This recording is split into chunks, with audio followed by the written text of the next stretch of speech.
लोक मला म्हणते तुमची कविता अभ्यासक्रमात नाही. मी लोकांना म्हणतो अभ्यासक्रमात, अरे कोणी आपली कविता अभ्यासक्रमात घेऊन दाखवा, नाही सालेले जुळानं बजावीन तर नावाचा डॉक्टर मिर्झा नाही. आमची कविता अभ्यासक्रमात घेता काय? इतकी दुर्बोध कविता वाटते का तुम्हाला आमची? का विद्यार्थ्याला ते समजतच नाही. अभ्यासक्रमाची कविता म्हणजे काय हो?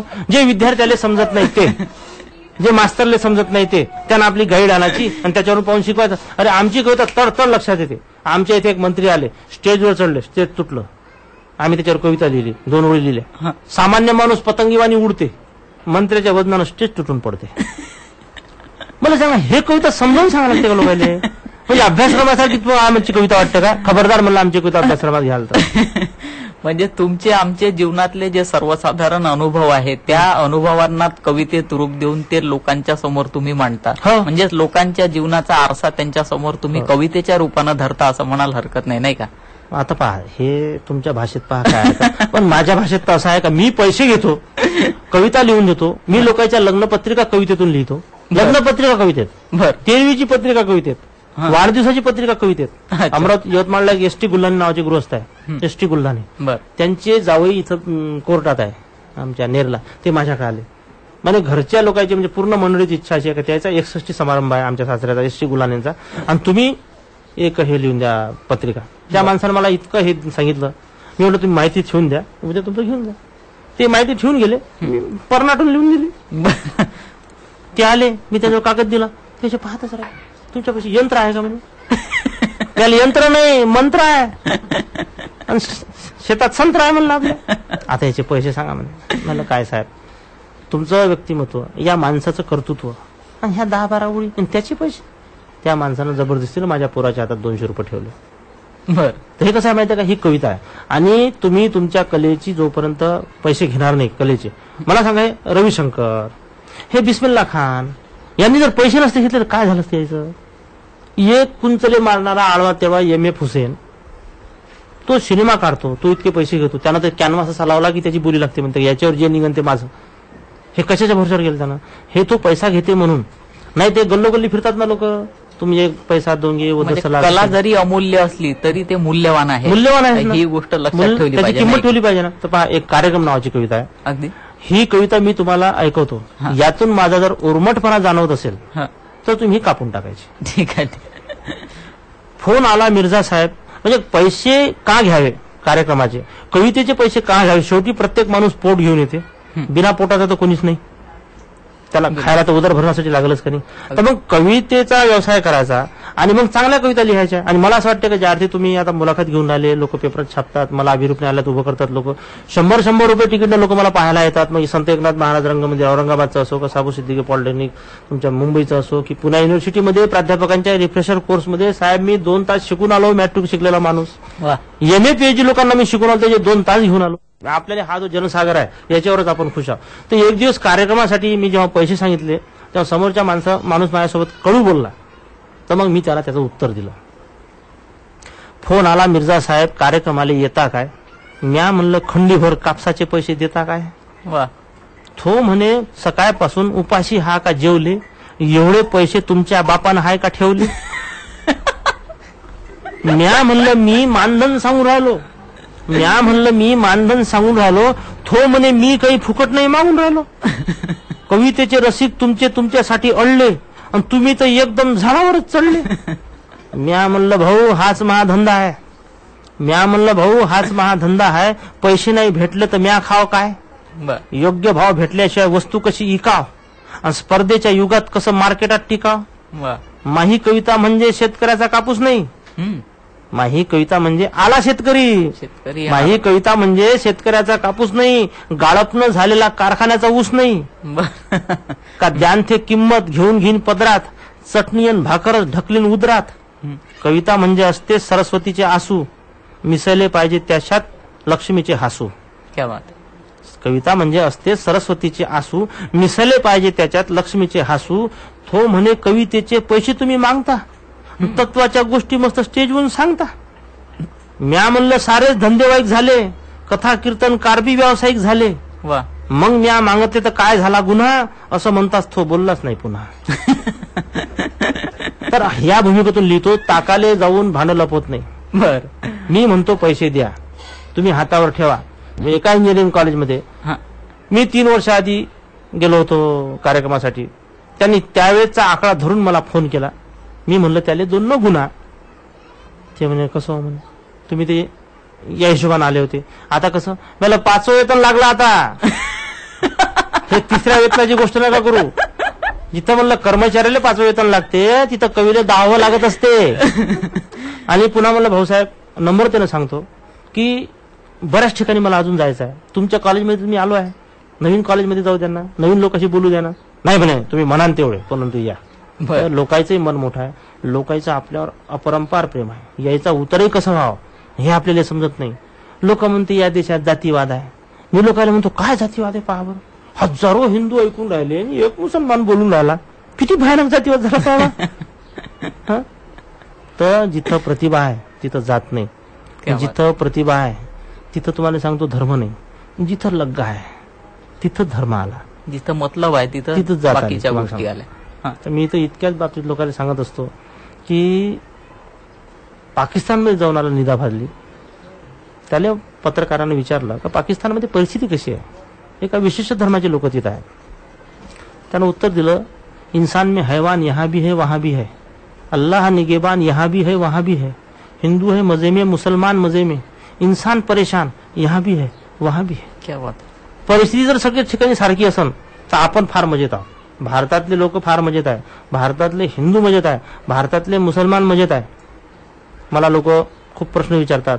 मी त्याचे उत्तर देत असतो. मला एका जणांनी विचारलं मला तुम्ही तर फारच प्रगती केली. मी म्हणलं पहा प्रगती बेगती मला समजत नाही. पण मी 1 पासून सुरू झालो होतो. कधीतरी 25 वर मी पोहोचेन असं वाटत होतं. पण मला असं वाटायला लागलं आपण 50 वर आहोत. आपण आणखी उपसे मारू. फुटबॉल बुडाला का उपसा मारला. फुटबॉल बुडाला का उपसा मारला. तर वरच्याची जर इच्छा असली तुमच्यासारख्या शुभेच्छा असल्या आपण पुढे जाऊ. फक्त इतकं सांगतो म्हटलं का न जमीन से आगे हूं न आसमां से आगे हूं न मैं इस सारे जहां से आगे हूं. मैं कहां हूं इसका मुझे नहीं पता लेकिन कल जहां था वहां से आगे हूं. वा क्या बात. म्हणजे आपण आपलं मार्गक्रमण करत राहायचं आणि हळूहळू लोक येत जातात मिळत जातात. कुठं आपलं चुकते लोक पदरात घालतात आपल्या चुका कधी लक्षात आणून देतात. त्यामुळे आपण लोकांचे आभारी आहोत. मिर्झाजी मला सांगा की कविता हा तुमचा आवडीचा प्रांत पण साहित्याच्या क्षेत्रात इतरही आहेत. जसं गद्यलेखन म्हणता येईल, कथा म्हणता येईल किंवा ललित म्हणता येईल, कादंबरी म्हणता येईल, नाटक म्हणता येईल. इतरही क्षेत्र आहेत. तर नेमकं तुम्ही कवितेचीच कास धरली आणि तीच धरून ठेवली. त्याच्या व्यतिरिक्त काही लिहिल्याचं फारसं तसं जाणवत नाही किंवा माझ्या माहितीत नाही. लिहिलं आहे का आणि लिहिलं नसेल तर का नाही लिहिलं. मी सुरुवातीला सगळे विषय आणि सगळे प्रकार हाताळले. मी कविता लिहिली, मराठीत लिहिली, हिंदीत लिहिली, प्रमाण मराठीत लिहिली, वराठीत लिहिली. मी कथा लिहिल्या 10-12. बर. मी एक माझ्या कादंबरी लिहून तयार आहे. लिहून तयार आहे. अच्छा. पण मी जेव्हा जेव्हा ते वाचतो मला असं वाटतं का काय कमी पडतो आपण याच्यात. कथा लेखनात कमी पडतो, कादंबरी लेखनात कमी पडतो आणि प्रमाण मराठीच्या कवितेतही आपण कमी पडतो. प्रमाण मराठीचं कविता क्षेत्र म्हणजे समुद्र आहे आणि वऱ्हाडी बोलीचं कविता क्षेत्र म्हणजे म्हणून आहे पण छोटं तळ आहे. या तळ्यात आपण मोठा मासा म्हणून कदाचित एखादी आपल्याला मान्यता भेटू शकत. पण या समुद्रात काय एखादी व्हेल येईल, एखादा शार्क येईल आणि किंवा आपला बेडा गर्क होईल याचा काही अंदाज नाही. आणि कादंबरी लिहिल्यानंतर प्रकाशित करणे, लिहिणे. तर मी एक कादंबरी लिहिली, लिहून ठेवली. ज्याला वाचायला दिली त्यानं त्याची स्तुती केली. पण माझ्या आत्म्यानं माझ्या मनानं मला अशी कधीच ग्वाही दिली नाही ही कादंबरी तुझ्या नावानं प्रकाशित झाली पाहिजे. म्हणून मी तो प्रयत्न केला नाही. सरळ सरळ मी पराभव कबूल करतो की मला ते जमत नाही. गद्य अजिबात जमत नाही. मला पद्य जमते. जसं पेन ठेवला की सरसर सरसर सरसर अशी कविताच उतरते. आणि आता राहिलं म्हणजे असं बुद्धिपुरस्कार नाही करत मी प्रयत्न केला, खूप प्रयत्न केला. कादंबरी लिहून ठेवली, कथा लिहून ठेवल्या. परंतु इतरांच्या तुलनेत जेव्हा मी टॅली केली, मी गझला लिहून ठेवल्या 200 गझला आहेत माझ्याजवळ. पण माझ्या नावाने एक तरी गझल तुम्ही ऐकली का. कारण गझल लिहायला गेलो का त्याची हजल होते. हजल म्हणजे विडंबन होते त्याचा. तसं मी अमरावतीवरून यवतमाळच्या कार्यक्रमासाठी निघालो तर अमरावतीवरून नेरवर येईपर्यंत एक गझलेचा मुखडा आला माझ्या तोंडात किंवा डोक्यात. ते पा कशी सुरू झाली. एक चांगली गझल लिहू बा आपण. मग एक सुरू झालं का बा कालही नव्हती मला आज यार नाही. हे करेपर्यंत नांदगाव आलं अमरावतीवरून. कालही नव्हती मला आज यार नाही. आणि नेर येईपर्यंत ते पा कशी गझलची हजल झाली. कालही नव्हती मला आज यार नाही, राहू दे औषध मला खाज यार नाही. म्हणजे आपण लिहू शकतो काय? आणि जी गोष्ट आपण लिहू शकत नाही, जी गोष्ट आपण करू शकत नाही, ज्या गोष्टीत आपण समोरच्या पंक्तीत बसत नाही, कॅबिनेट मंत्री होत नाही ना, राज्यमंत्रीपद नाही पाहिजे आपल्याला. आपलं म्हणणं कसं आहे की बाबा जसं वराडी क्षेत्रात जे काही लोक 2, 4, 5, 10 लोक 25 लोक जे वरच्या याच्यातले आहे समजा अ टीम झाले म्हणतो आपण, त्या अ टीम मध्ये आपला समावेश होते. लोक म्हणतात की तुम्ही चांगलं लिहिता, मराठीत आपल्याला हे स्थान मिळू शकलं नसतं आणि म्हणून आम्ही तिकडं वळलो नाही. वास्तवाचं भान आहे, हे वास्तवाचं भान तुमच्या मनात कधीपासून आहे? नाही, ते संस्कार आहे. वा, ते संस्कार आहे. ते माझी आई, जिला मराठी येत नाही, माझ्या आईला मराठी येत नाही, हे माझा आजोळा आहे नेर. बरं. माझ्या आईला मराठी येत नाही, माझी आई 3रा वर्ग पास आहे उर्दू. माझी आई ते दुधाचे पैसे द्यायचे असले त्या भिंतीवर लिहून ठेवते कोळशानं उर्दूत, आणि त्या मला एम्ब्रॉयडरी केल्यासारखं दिसे लहानपणी. आता थोडी बहुत उर्दू मला येते. आणि आमच्या वडिलांचे जे आमच्यावर हे होते, माझे वडील जन्मात म्हणजे प्रत्येकाला आपल्या बापाबद्दल अभिमान असते, परंतु माझ्या वडिलांचं कसं होतं, ते खोटं बोलायचे नाही. त्यांचे समोरचे 2 दात पडले, मग डॉक्टरनी त्यांना ते दात बसवून दिले. ते म्हणजे हे दात बसून तुम्ही काही दिवस प्रॅक्टिस करावं, म्हणजे तुमचे बाकीची दात पडणार नाही आणि हा चौघडा मजबूत राहील. पण त्यांच्याकडे जो राबता राहायचा लोकांचा, हा गेला रे गेला का दुसरा आला, तो गेला रे गेला का तिसरा आला. म्हणजे त्याचं बोलणं म्हणजे तेंडुलकरची बॅट, एक चेंडू सीमेपार जात नाही तर दुसरा जात नाही तर तिसरा. तर मग ते कसं करावं लागेल, ते तोंडात ठेवून त्यांना बोलता नाही यायचं. आणि ती टेक्नॉलॉजी 40 वर्ष आधीची. दात बनवणारा डॉक्टर ऑर्डिनरी, तो काही एक्सप्रेस नव्हता. तर त्यांनी कसं केलं, ते बनवलेलंच ना बरोबर. तर त्यांना ते दात बसवले त्यांनी, आणि आता ते प्रॅक्टिस करून आले तर अमुक आले, ते नाही जात तर तमुक आले. शेवटी ते दात 1-1.5 महिन्यात खराब झाले.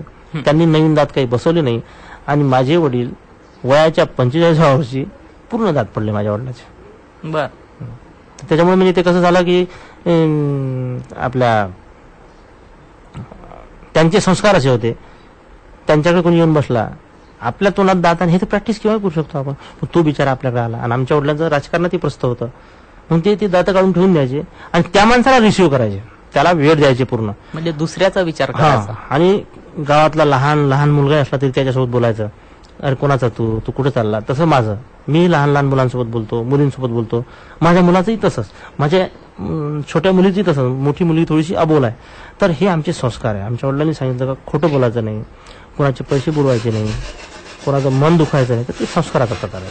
कवितेनं जे समाधान तुम्हाला द्यायला पाहिजे होतं, ते एक रसिक म्हणून काय वाटतं तुम्हाला स्वतःच्या कवितेविषयी? जसं त्यानं तुम्हाला मान, सन्मान, कीर्ती ह्या बाबी तर दिल्या, पण एक तुम्ही जर त्या कवितेचे आस्वादक म्हणून असता, समजा तुमची कविता मी लिहिली असती, तर तुम्हाला काय वाटलं असतं? कसं समीक्षण केलं असतं? मी 100 पैकी 120 मार्क दिले असते.